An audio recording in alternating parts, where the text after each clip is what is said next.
విశాఖలో ఇటీవల కాలంలో చూసుకుంటే వాతావరణం భిన్నంగా మారింది.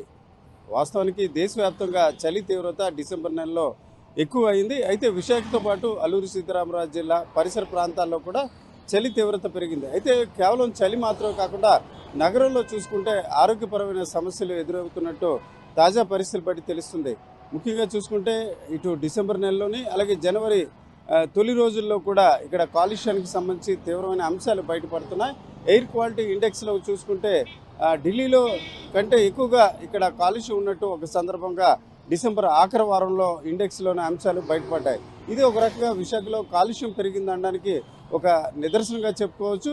ఈ దశలో కాలుష్య నియంత్రణ మండలి అలాగే ఇతర అధికారులు కూడా కాలుష్య నియంత్రణకు చర్యలు చేపడుతున్నట్టు అలాగే పరిశ్రమలో తనిఖీలు కూడా కొనసాగిస్తున్నారు. అయితే అవన్నీ ఒకవైపు కొనసాగుతుంటే మరోవైపు చలి తీవ్రత దట్టంగా మంచు కురవడంతో నగరంలో ప్రజలు ఇబ్బంది పడుతున్నారు. ముఖ్యంగా గొంతు నొప్పి అలాగే జ్వరము శ్వాసకోశ సంబంధిత ఇబ్బందులు ఎదురవుతున్నాయి.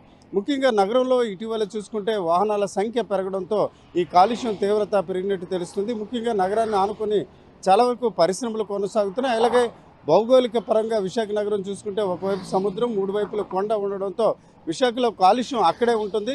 అది గాలిలో కలవడానికి కొంత ఆలస్యం జరగడంతో ఆ గాలిలోనే ఉన్న కలవాల్సిన కాలుష్యం ప్రజలే పీల్చుకొని ఈ రకంగా అనారోగ్యానికి గురవుతున్నట్టు తెలుస్తుంది.